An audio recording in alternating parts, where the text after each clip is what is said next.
महोदया, जिक्र किया गया कि भारत दुनिया का सबसे बड़ा लोकतंत्र है और बहुत अच्छे ढंग से चुनाव संपन्न हुआ। लेकिन ये चुनाव कई घटनाओं का साक्षी रहा महोदया। इस चुनाव के अंदर हमने देखा विपक्ष के नेताओं को पकड़ पकड़ के कैसे जेल में डाला गया। ईडी का, सीबीआई का, जांच एजेंसियों का दुरुपयोग करके राज्यों के मुख्यमंत्री को जेल में डाला गया, मंत्रियों को जेल में डाला गया। इस चुनाव में हमने देखा भाषा का स्तर। भारत के प्रधानमंत्री महंगाई पे बात नहीं करते महोदया, बेरोजगारी पे बात नहीं करते महोदया, किसानी पे बात नहीं करते। इस देश के अंदर अग्निवीर योजना के कारण भारत की सीमा को कमजोर करने का आपने काम किया, उस पे बात नहीं करते। भारत के प्रधानमंत्री, बड़े अफसोस के साथ कहना पड़ रहा है, कभी मुगल पे बात करते हैं, कभी मटन पे बात करते हैं, कभी मदरसा पे बात करते हैं, कभी मछली पे बात करते हैं, और हद तो तब हो गई जब देश के प्रधानमंत्री मुजरा जैसे शब्द का इस्तेमाल करते हैं। शर्म आती है, दुनिया के सबसे बड़े लोकतंत्र के प्रधानमंत्री ऐसी भाषा का इस्तेमाल कर रहे हैं। महोदया, इस चुनाव में हमने देखा हमारे दिल्ली के मुख्यमंत्री अरविंद केजरीवाल, उनको चुनाव से पहले जबरदस्ती पकड़ के जेल में डाल दिया गया महोदया। अरविंद केजरीवाल वो मुख्यमंत्री हैं जिन्होंने शिक्षा के क्षेत्र में काम किया, स्वास्थ्य के क्षेत्र में काम किया, बिजली फ्री देने के क्षेत्र में काम किया, पानी फ्री देने के क्षेत्र में काम किया महोदया। माताओं और बहनों को बस की फ्री यात्रा देने का काम किया, बुजुर्गों को तीर्थ यात्रा कराने का काम किया। एक ऐसे मुख्यमंत्री जिन्होंने देश ही नहीं पूरे दुनिया में सबसे बेहतरीन काम करके दिखाया, आपने चुनाव के पहले उनको गिरफ्तार करके जेल में डाल दिया। और मुद्दा क्या बनाया? तथाकथित शराब घोटाला। आज मैं आपके सामने इस सदन में बताना चाहता हूं महोदया, शराब घोटाला किसने किया, यह जानकारी पूरे देश को होनी चाहिए। यह जानकारी भारतीय जनता पार्टी के मित्रों को होना चाहिए, यह भारतीय जनता पार्टी के नेता, देश के प्रधानमंत्री को भी होना चाहिए।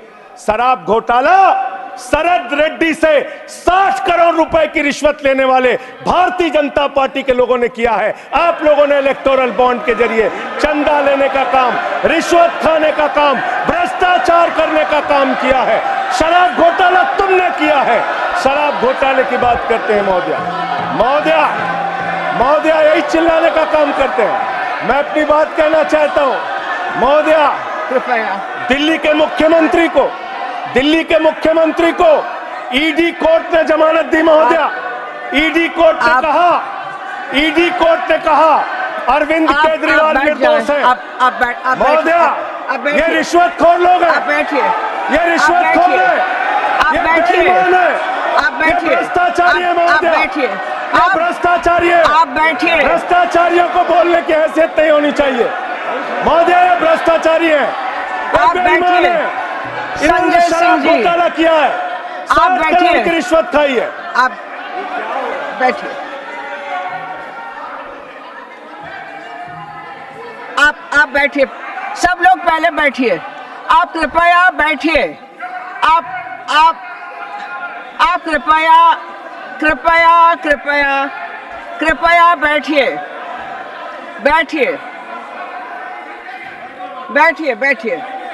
आप बैठिए, कृपया बैठिए।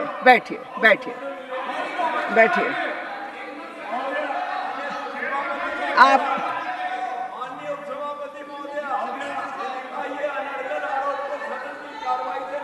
अरे ठीक है, गलत सही आप नहीं तय करेंगे महोदया।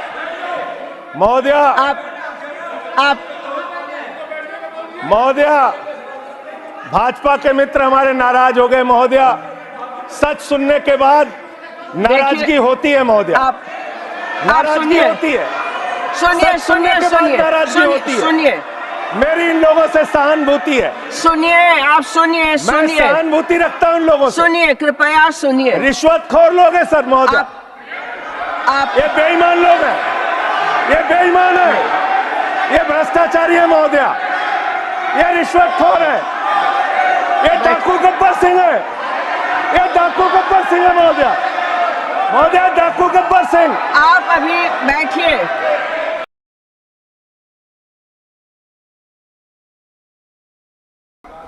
मान्यवर, राष्ट्रपति जी के अभिभाषण में अमृतकाल की चर्चा की गई। हमने देखा अमृतकाल मान्यवर, हमने देखा किस तरह से विपक्ष के नेताओं को पकड़ पकड़ के जेल में डाला गया। महाराष्ट्र चले जाइए तो अनिल देशमुख जी को 14 महीने जेल में रखा गया, बाद में कह दिया न्यायालय ने सबूत नहीं, जमानत मिल गई। संजय रावत जी को 100 दिन 103 दिन जेल में रखा गया मान्यवर, बाद में उनको जमानत मिल गई, कोई सबूत नहीं। मुझे 6 महीने जेल में रखा गया मान्यवर, और 3 जजों ने सुप्रीम कोर्ट के मुझे जमानत दे दी। दिल्ली के मुख्यमंत्री, अब देख लीजिए, मैं आपके नियम का पालन कर रहा हूं मान्यवर, बोलते रहिए। दिल्ली के मुख्यमंत्री मान्यवर ईडी कोर्ट के सामने अपने उनके वकील जो दलील देते हैं, जो बहस करते हैं, जो अपना पक्ष रखते हैं, उसके आधार पर ईडी कोर्ट ने कहा, और यह फैसले में दर्ज है मान्यवर, कि अरविंद केजरीवाल पूरी तरीके से निर्दोष हैं और ईडी उनके खिलाफ बायस होकर काम कर रही है, दुर्भावना से काम कर रही है, और उनके खिलाफ मनी ट्रेल का कोई मामला नहीं है। ये मैं इसलिए आपके सामने बोल पा रहा हूं कि ये कि कोर्ट का फैसला है, सार्वजनिक है मान्यवर, इसलिए मैं बोल रहा हूं। एक सेकंड जी, माननीय सदस्यगण, अपने देश में व्यवस्था के तहत एक कानूनी प्रक्रिया है। उस कानूनी प्रक्रिया के तहत ही व्यक्ति ट्रायल फेस करता है, कई बार उसको जेल भेजा जाता है, कई बार जमानत दी जाती है। जिनको जमानत दी जाती है उनको बाद में सजा भी हो जाती है। जिनको जमानत नहीं दी जाती, सुनिए, कांट यू प्लीज सुनिए, जिनको जमानत नहीं दी जाती है वो बरी हो जाते हैं। ये एक प्रक्रिया है। पर जिस फैसले की आप चर्चा कर रहे हैं वो फैसला सब जुडिस है, उस फैसले पर रोक लगी हुई है। वो फैसला ऊपर की अदालत के अंदर निर्धारित होना है। तो उस परिस्थिति में आप उस फैसले को सही मानकर न्यायालय के ऊपर टिप्पणी कर रहे हैं। देश के एक न्यायालय ने अपना विवेक लगाकर उस फैसले को स्थगित कर दिया है। Therefore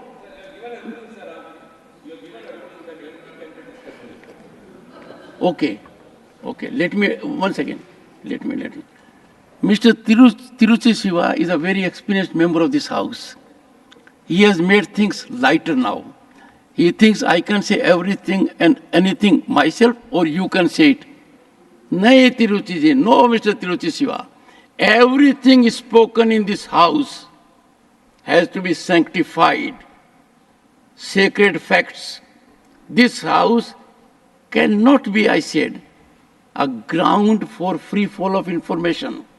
If suppose someone wants to level an allegation against Mr. Sanjay Raut, his reputation is at stake. He has earned reputation in public life. I cannot allow that member unless he satisfies me it is sanctified.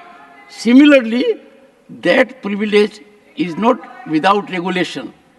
That privilege is a heavy responsibility. As a matter of fact, Constitution has given that privilege to us, that whatever we speak in this house, the public at large cannot bring criminal case against us, cannot bring civil case against us. That protection is given, but that protection is given to me also, that I must protect 140 crore people. You cannot say anything and everything here, Tiruchiji. You have to say something, keeping in view dignity of your office as a member of parliament and facts that are unimpeachable, beyond question.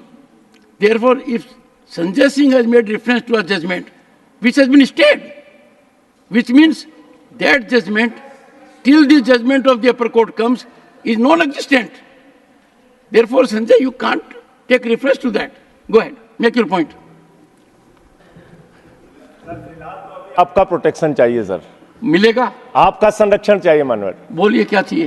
तो आपने बिल्कुल ठीक कहा मान्यवर, वो मामला high court से stay हो गया। मैं मानता हूं, मैं अगली बात यही कहने जा रहा था, लेकिन वो स्टे किन परिस्थितियों में हुआ मान्यवर? बगैर ट्रायल कोर्ट के ऑर्डर की कॉपी के भारत न्यायपालिका के इतिहास में पहली बार स्टे हुआ है संजय मान्यवर। हाई कोर्ट से ऑर्डर की कॉपी नहीं थी मान्यवर, सुनिए और स्टे कर दिया गया। सुनिए जी, एक सेकंड बैठिए। माननीय सदस्यगण, आप लोगों से मेरा अनुरोध है, and we have a distinguished senior advocate also there, Vikas Bhattacharya ji, we can not discuss conduct of a judge in the manner he has given his order. Therefore, you are directly questioning a judge that he has passed an order without, if you say, I have no details on it.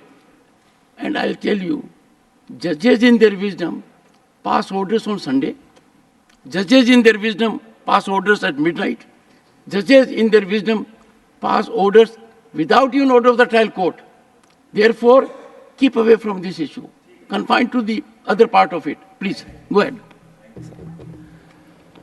अमृतकाल की चर्चा हुई मान्यवर। विपक्ष के नेताओं को पूरे देश में सरकार के द्वारा टारगेट किया गया, और सिर्फ विपक्ष के नेताओं का सवाल नहीं मान्यवर। बंगाल के 3 मंत्री भी जेल में हैं।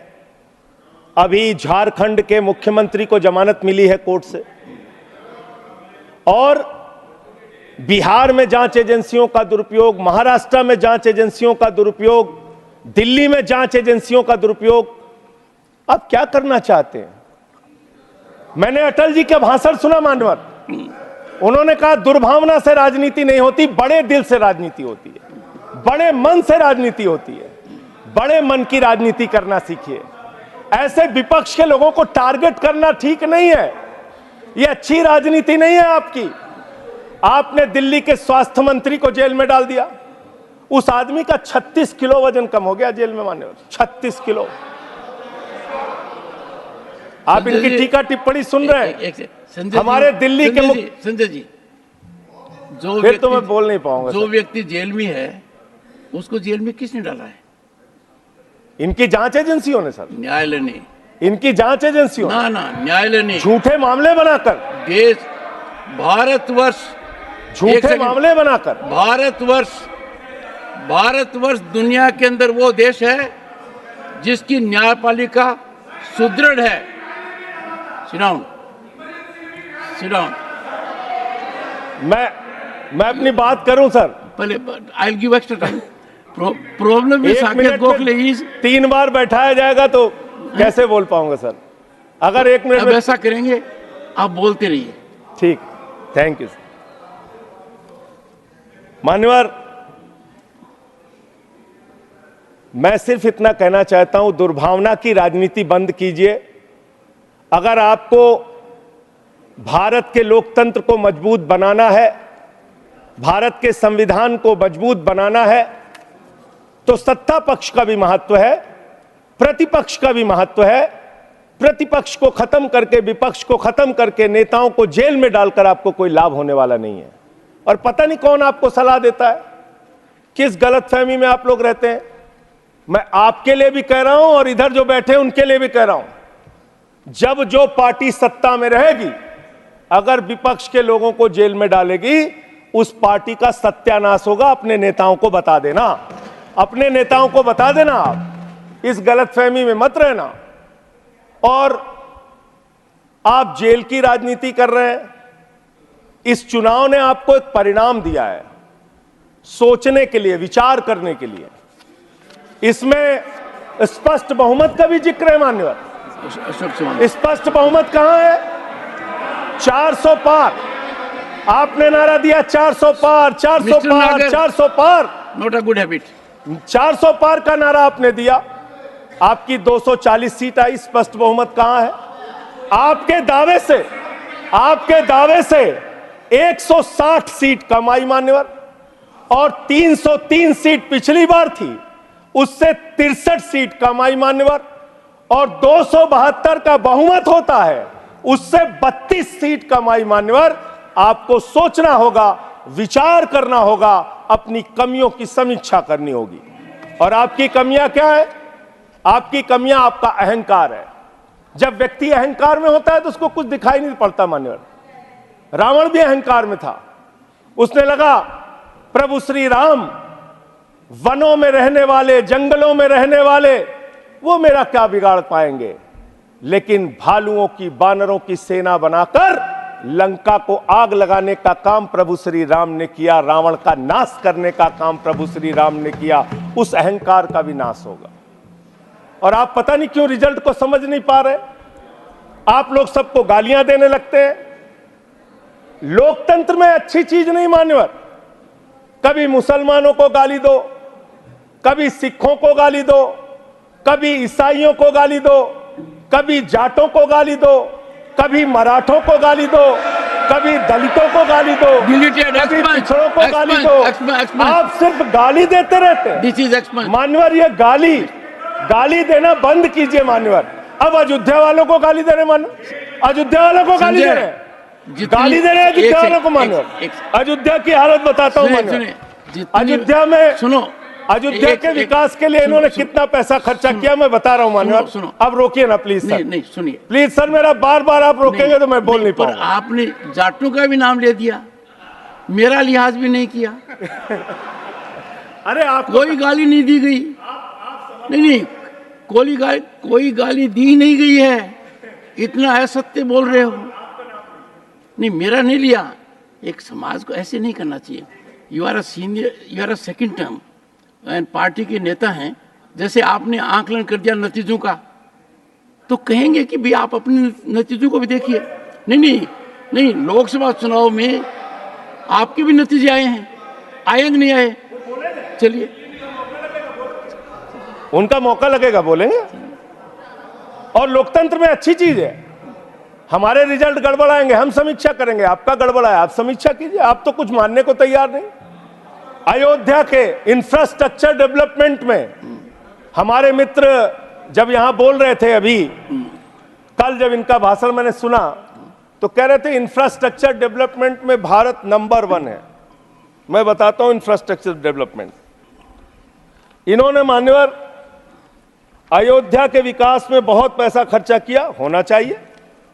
प्रभु श्री राम की नगरी को विकास करने में एयरपोर्ट पे 1450 करोड़ रुपए, रेलवे स्टेशन पे 724 करोड़ रुपए, अयोध्या रिंग रोड पे 4793 करोड़ रुपए, 14 कोसी परिक्रमा पे 1140 करोड़ रुपए, पंचकोसी परिक्रमा पे 773 करोड़ रुपए, रामपथ पर 787 करोड़ रुपए, टाउनशिप पर 2180 करोड़ रुपए, पुराने मंदिरों के जीर्णोद्धार पे 170 करोड़ रुपए, मेडिकल कॉलेज में 245 करोड़ रुपए।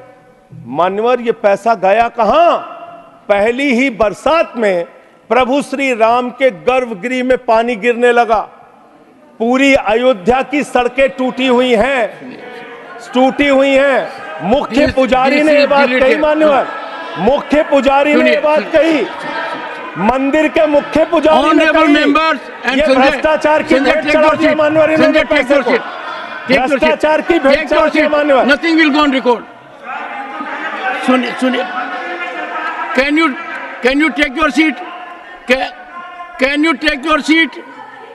Can you take your seat? On one second, please. Take your seat. Honorable member, perhaps. Neeraj, please. Honorable members, please. I will urge leaders of the parties to keep their members under control. Honorable member, you have made a reflection which is wrong. You make a reflection because someone has said something. When I got this news, I verified, got in touch with responsible people. if you have real documentary evidence, when you are speaking as a member parliament, you cannot give a speech as you give outside. It is not so. Let us not run down our institutions. It is a temple worshipped all over the world. It will last, you know, for how many years it will last? Are you aware of the technology that has gone there? When I went to Ayodhya, there was a presentation by the technical people. We must appreciate it. Merely because someone has said so, you take it as gospel truth. Make an effort to find out. I will not encourage the sensation.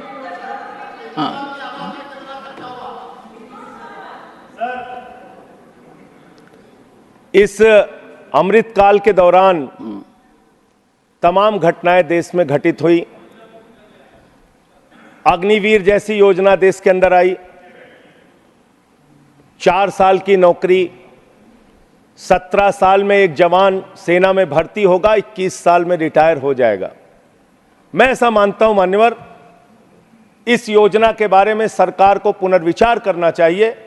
नौजवानों में इसको लेकर प्रतिरोध है, गुस्सा है, और कहीं ना कहीं ये भारत की सेना को भी कमजोर करने की कार्रवाई है मान्यवर।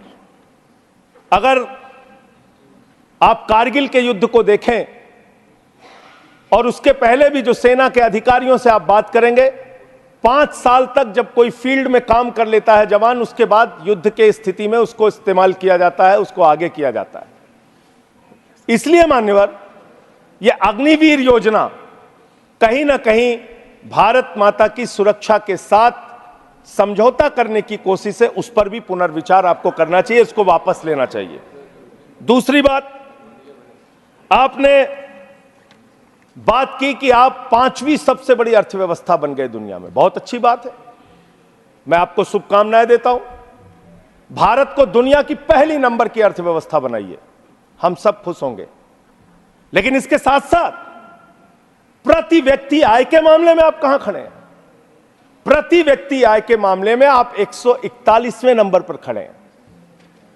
141वें नंबर पर। 5वीं बड़ी अर्थव्यवस्था किसके लिए मान्यवर? चंद पूंजीपतियों के लिए, जिनका लाखों करोड़ रुपए बैंक का कर्जा माफ किया गया। यह किसके लिए मान्यवर? आपने कहा, चुनाव के दौरान हमने एक भाषण और सुना मान्यवर, कि आपकी संपत्ति लेके ये भाग जाएंगे, वो भाग जाएंगे, वो भाग जाएंगे।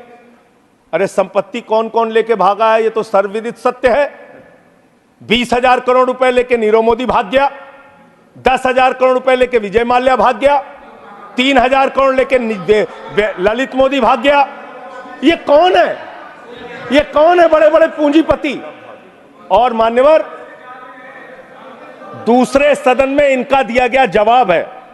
मैं चाहूंगा आपके माध्यम से सरकार को इसका जवाब जरूर देना चाहिए, और मैं अगर गलत हूं तो उसके बारे में मेरे साथ ये बहस कर सकते हैं, जो प्रस्ताव लाना हो ला सकते हैं। ये सर्वविदित सत्य है। मैं आपको बता रहा हूं मान्यवर, 3,53,000 करोड़ रुपए बैंक सेटलमेंट के, 3,53,655 करोड़ रुपए बैंक सेटलमेंट के नाम पे 43 कंपनियों का माफ किया गया। 43 कंपनियों का। इसका रिकॉर्ड आपके सामने मैं रख दूंगा। मान्यवर, संपत्ति आप कहां पहुंचा रहे हैं, किसको पहुंचा रहे हैं, किस लिए आप काम कर रहे हैं, किसके लिए काम कर रहे हैं, यह पूरे देश को जानना चाहिए। आपने रेलवे की उन्नति की चर्चा की है, वंदे मेट्रो की चर्चा की है। हमारे एक मित्र कह रहे थे ट्रेन में सफर, मैं शायद ट्रेन में भी सफर किया हूं, रोड से भी सफर किया हूं, इतना सफर किया हूं कि उसके आंकड़े जब सामने आएंगे तो वो एक गाथा लिखी जा सकती है उस पर। ट्रेन में सफर करने वालों की हालत आज क्या है? इंसान को भूसे की तरह भर के एक जगह से दूसरे जगह जाना पड़ता है मान्यवर। लखनऊ में उतरिए, वहां पर कुली मिले मुझे मान्यवर, उनके लिए एक वादा किया था बहुत पहले, और आप एक उदार हृदय के व्यक्ति हैं, मैं चाहता हूं आपके माध्यम से सरकार तक ये बात जानी चाहिए। कुलियों को वादा किया इस सरकार ने कि आपके बच्चों को नौकरी दी जाएगी, कुलियों को वादा किया वर्दी दी जाएगी, तमाम प्रकार की सुविधाएं दी जाएंगी। उनका ज्ञापन मेरे पास पड़ा हुआ है, आज भी उनकी मांगों के बारे में कोई सुना नहीं। आपने इस देश के नौजवानों के साथ क्या किया? पेपर लीक पे पेपर लीक, पेपर लीक पे पेपर लीक, नीट का पेपर लीक, उत्तर प्रदेश में दरोगा की भर्ती का पेपर लीक, गुजरात में पेपर लीक, राजस्थान में पेपर लीक, बिहार में पेपर लीक। 2 साल में 70 पेपर लीक हुए मान्यवर, 70 पेपर लीक। इस देश के नौजवानों के साथ आपने खिलवाड़ करने का काम किया। 2 करोड़ छात्रों और नौजवानों की जिंदगी बर्बाद हुई पेपर लीक के कारण। कौन जिम्मेदार है उसके लिए? कैसे कार्रवाई होगी? आप कमेटियां बनाते हैं। एनटीए जो एग्जाम करा रहा है, मैं ये मांग करता हूं आपके माध्यम से, उस एनटीए के अधिकारियों की जांच होनी चाहिए और उन लोगों की जांच कराकर जो लोग भी इसमें शामिल हैं उनको गिरफ्तार करके जेल में डालिए और एनटीए को भंग कीजिए मान्यवर, क्योंकि बार बार जब एनटीए एग्जाम करा रहा है पेपर लीक हो रहा है। यह बड़ा सवाल है, इसके बारे में आपको सोचना चाहिए। दूसरी बात मान्यवर, आपने कहा राज्यों के विकास से ही देश का विकास होता है। यह बात सुनकर मेरी आंखों में आंसू आ गया। इतनी बढ़िया बात, इतना उदार हृदय आपका, वाह वाह वाह, वाह वाह वाह। राज्यों के विकास से देश का विकास होता है। पिछले 9 साल में मान्यवर 324 करोड़ रुपए से ज्यादा दिल्ली को नहीं दिया इन्होंने, 324 करोड़ से ज्यादा नहीं दिया, क्योंकि यहां पर आम आदमी पार्टी की सरकार है। यहां पर शिक्षा मंत्री को जेल में डालना है, स्वास्थ्य मंत्री को जेल में डालना है, मुख्यमंत्री को जेल में डालना है। यहां विकास के लिए हमारा सहयोग नहीं करना। तीर्थ यात्रा योजना रोक लगाओ, होम डिलीवरी योजना रोक लगाओ, मोहल्ला क्लिनिक योजना रोक लगाओ, आप सिर्फ बिजली फ्री योजना रोक लगाओ, पानी फ्री योजना रोक लगाओ। आपका काम सिर्फ रोक लगाने के लिए है। आप क्या राज्यों का विकास कर रहे हैं मान्यवर? 8,000 करोड़ रुपए रूरल डेवलपमेंट फंड का और बाकी शिक्षा स्वास्थ्य के फंड का, केंद्र सरकार के हिस्से का, पंजाब का, इन्होंने 8,000 करोड़ रुपए रोक के रखा है। यह राज्यों का विकास आप कर रहे हैं, यह राज्यों के साथ आपका वर्ताव है, यह आपका संघीय ढांचे में यकीन है। और सबसे महत्वपूर्ण बात मान्यवर, जो यहां पे कई वक्ताओं ने पहले भी कही, आप किस भावना से काम कर रहे हैं? किस भावना से आप काम कर रहे हैं? इस देश में दलितों के लिए, पिछड़ों के लिए, आदिवासियों के लिए, अल्पसंख्यकों के लिए, उनके अधिकारों की रक्षा के लिए भारत के संविधान में बहुत बड़ी ताकत उनको दी गई है। लेकिन जब वो जातीय जनगणना की मांग करते हैं, आप उनकी मांग सुनते नहीं। जब वो विश्वविद्यालयों में आरक्षण की बात करते हैं, उसमें 1-1, 2-2 पोस्ट निकाल के आप आरक्षण की व्यवस्था वहां पे खत्म करते हैं। जब वो अपने साथ होने वाले भेदभाव की चर्चा करते हैं, आप उस पर भी रोक लगाते हैं। मान्यवर, अमृतकाल के अंदर यह सवाल तो आपसे बनता है, यह पूछना तो आपसे बनता है कि जब प्रभु श्री राम के मंदिर का शिलान्यास हुआ तो तत्कालीन राष्ट्रपति वहां पर क्यों नहीं थे? जब उस प्रभु श्री राम के मंदिर का उद्घाटन हुआ तो मौजूदा राष्ट्रपति वहां पर क्यों नहीं थी? यह सवाल तो आपसे बनता है मान्यवर, यह सवाल तो इनसे पूछना बनता है कि अखिलेश यादव जी 5 साल मुख्यमंत्री रहे उत्तर प्रदेश के, जब घर खाली हुआ तो गंगा जल से धुला जाता है। और मुझे शर्म आती है, आजादी के 75 साल के बाद मान्यवर कन्नौज में एक मंदिर में दर्शन करने चले गए अपनी पत्नी के साथ, उस मंदिर को गंगा जल से बीजेपी के लोगों ने धुलने का काम किया। ये आपका रवैया है पिछड़ों के प्रति, दलितों के प्रति? मान्यवर, मैं समय अपने साथियों का कम कर लूंगा, मैं अपनी बात कहना चाहता हूं। मान्यवर, ये रवैया ठीक नहीं है, इतना भेदभाव, इतनी दुर्भावना ठीक नहीं है। इस देश के दलितों को, पिछड़ों को, आदिवासियों को, अल्पसंख्यकों को अपना मानिए। इस चुनाव ने एक संदेश आपको यह भी दिया है कि हम कोई पाकिस्तान नहीं है, हम अफगानिस्तान भी नहीं है, हम हिंदुस्तान हैं और हम मिलकर रहना चाहते हैं। पूरी धर्मनिरपेक्षता को मजबूत करके मिलकर रहना चाहते हैं। संविधान को अपने आगे रखकर मजबूती से उसके साथ चलना चाहते हैं। मानवर, यह देश हिंदुओं का भी है, मुसलमानों का भी है, सिखों का भी है, ईसाइयों का भी है, बौद्धों का भी है, जैनियों का भी है। ये देश सबका है मान्यवर। इस भावना से आप देश को आगे लेके चलिए, पूरा देश आपके साथ खड़ा होगा। इतनी नफरत, इतनी दुर्भावना आपके मन में क्यों है?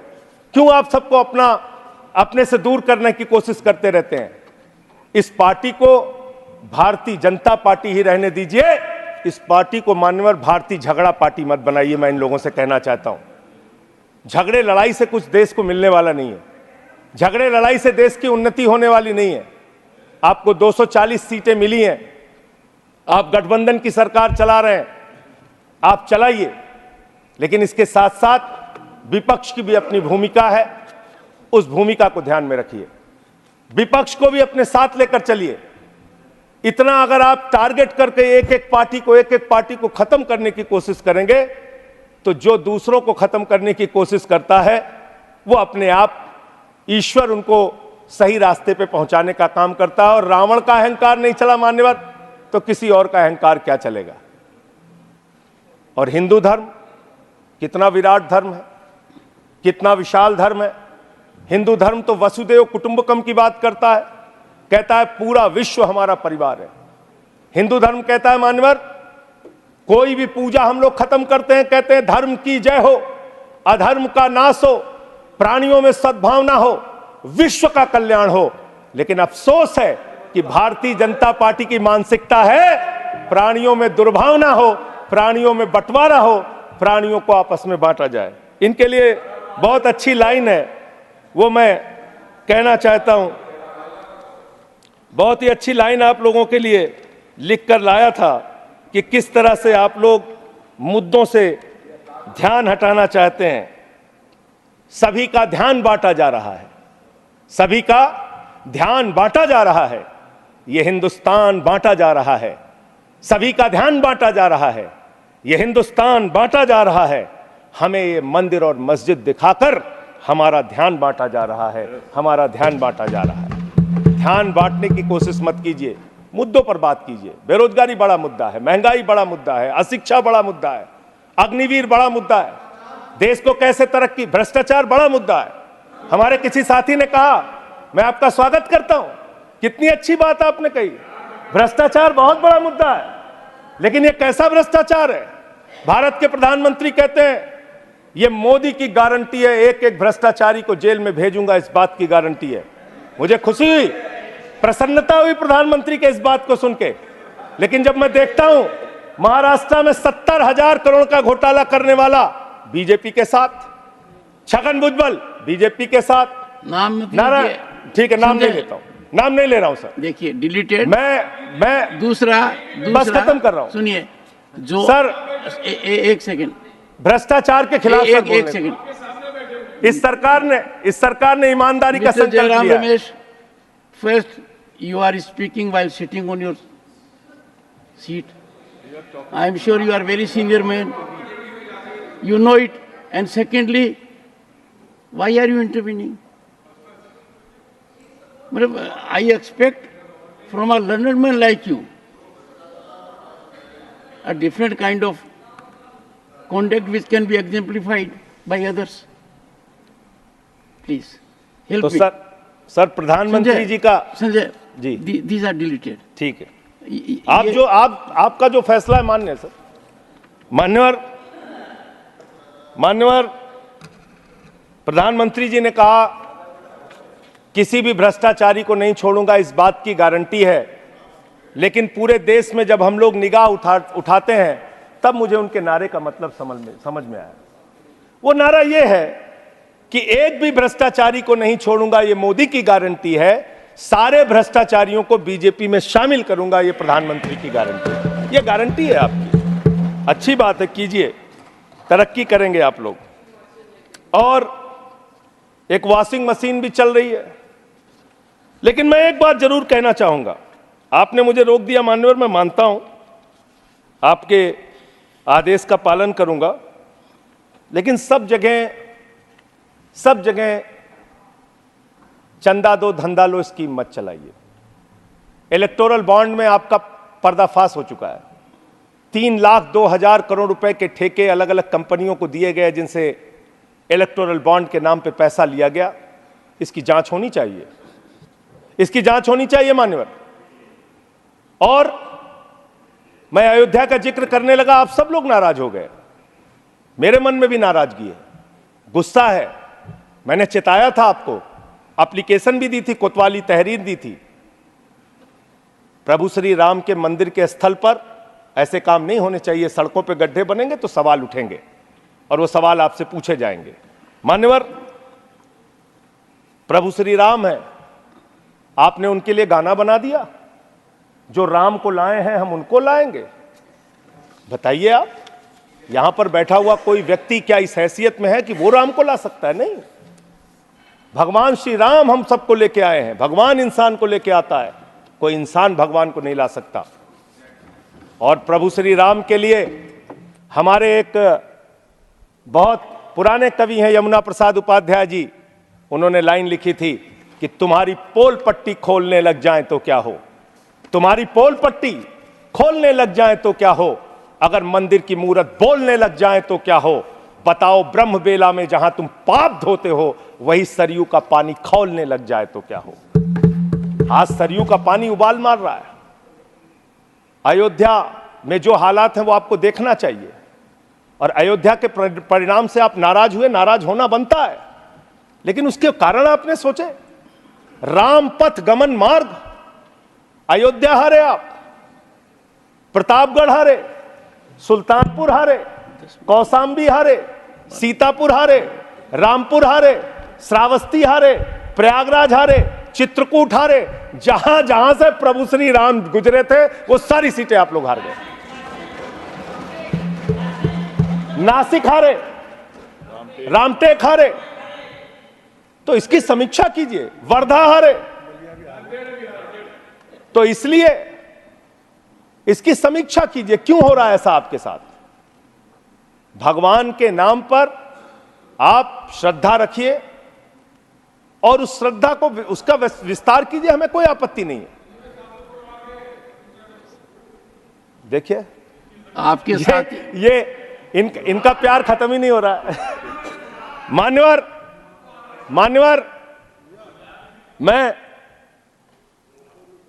मैं सिर्फ इनसे इतना कहना चाहता हूं, आप जो दिल्ली के साथ कर रहे हैं, जो हमारे मुख्यमंत्री के साथ कर रहे हैं, अंतिम बात उनके बारे में कह के अपनी बात को खत्म करूंगा। इससे आपका कोई राजनीतिक फायदा नहीं होगा। मेरी बात को इस सदन में बोल रहा हूं, इसको याद रखिएगा। इससे आपका कोई राजनीतिक लाभ होने वाला नहीं है। और आप 1925 की संस्थाएं, 100 साल हो गया, 100 साल पुरानी संस्थाएं, वहां से निकले हैं आप लोग। 100 साल हो गया, लेकिन दिमाग अभी भी बच्चों का, अभी बच्चों की तरह खेल रहे हैं। अरे मैं राजनीति में आया डॉक्टर लोहिया को पढ़ के, लोकनायक जयप्रकाश नारायण को पढ़ के, राष्ट्रपिता महात्मा गांधी को पढ़ के, शहीद आजम भगत सिंह को पढ़ के। आप सोचते हैं कि आप अरविंद केजरीवाल को जेल में डाल के, सिसोदिया को जेल में डाल के, सत्येंद्र जैन को जेल में डाल के, संजय सिंह को जेल में डाल के हमारी पार्टी को खत्म कर देंगे? ये होने वाला नहीं है, ये कतई होने वाला नहीं है, याद रखना। इस शरीर के 100 टुकड़े भी कर देंगे आप, तो आपके सामने झुकने वाले नहीं हैं, आपसे लड़ेंगे और जीतेंगे। आप डालिए, उत्पीड़न कीजिए, जितना करना चाहते हैं आप कीजिए उत्पीड़न। 6 महीने जेल में रखा आपने सोचा आपके सामने नतमस्तक हो जाएंगे? इस मां भारती ने बहुत सारे बेटे ऐसे पैदा किए हैं जो आपके सामने कभी सर नहीं झुकाएंगे, आपसे लड़ने के लिए तैयार रहेंगे, याद रखिएगा। मान्यवर, आपने मुझे राष्ट्रपति जी के भाषण पर अपनी बात कहने का मौका दिया। 11 महीने के बाद बोल रहा था, बहुत सारे मुद्दे मैंने आपके सामने रखे जिससे सरकार को चेताने का प्रयास किया। कितना चेतेंगे, कितना जागेंगे, ये तो मुझे नहीं मालूम, लेकिन एक ही बात कह के अपनी बात को खत्म करूंगा कि अभी सवेरा है। अगर आप सही रास्ते पे आ जाएंगे तो अच्छा है। अहंकार के रास्ते पे विनाश ही मिलेगा, आपको विकास नहीं मिलेगा, देश को आप आगे लेके नहीं जा पाएंगे। अहंकार छोड़ दीजिए, ये सबसे बड़ी बीमारी आप लोगों को लग गई है। सबका मजाक उड़ाना, सबको गालीबाजी करना, ये सब छोड़ दीजिए। इससे आपका कोई फायदा होने वाला नहीं है, इससे कोई फायदा नहीं होने वाला है। Please. हम आ भी भरते हैं, हम आ भी भरते हैं मान्यवर, हम आ भी भरते हैं तो हो जाते हैं बदनाम, और वो कत्ल भी करते हैं तो चर्चा नहीं होता। बहुत बहुत धन्यवाद। भारत संवाद यूट्यूब चैनल भारत संवाद का नया कदम।